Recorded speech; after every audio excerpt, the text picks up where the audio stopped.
faida 5 za kufanya mapenzi pale unapopata hisia za kufanya mapenzi.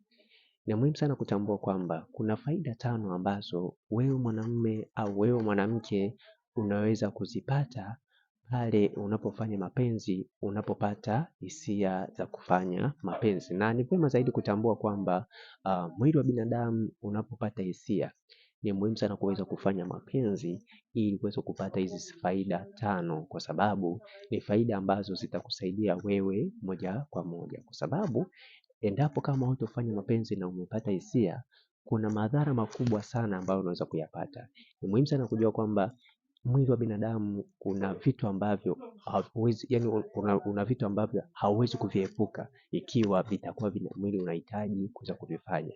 Hiki ni mojawapo ya kitu ambacho mwili unapohitaji, basi ni muhimu sana kuweza kufanya, kwa sababu utaweza kupata faida hizi 5 ambazo nitaweza kuzitaja. Faida ya kwanza ni kwamba husaidia kuondoa maumivu ya mgongo. Hii ni mojawapo ya faida ambayo utaweza kuipata ikiwa utapata hisia za kufanya mapenzi na ukafanya mapenzi. Na pia faida ya pili ni faida ya kuondoa maumivu ya mwili mzima.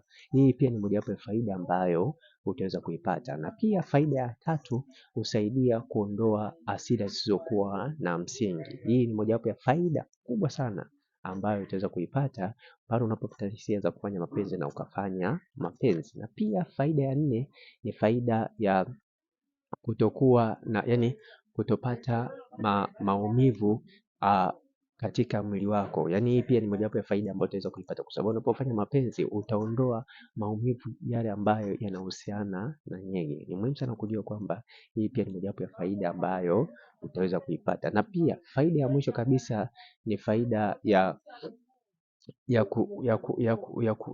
kufanya akili yako iweze kuwaza mambo mengine mapya. Unajua, unapopata hisia huwa mwili unakuwa kama umedhoofika. Kwa hiyo unapofanya mapenzi unafanya mwili wako kuweza kupata mawazo mengine mapya. Kwa hiyo hii pia ni mojawapo ya faida ambayo unaweza kuipata. Lakini kama unahitaji ushauri au video za kufanya mapenzi, hakikisha unanicheki WhatsApp kwenye namba 0713728736.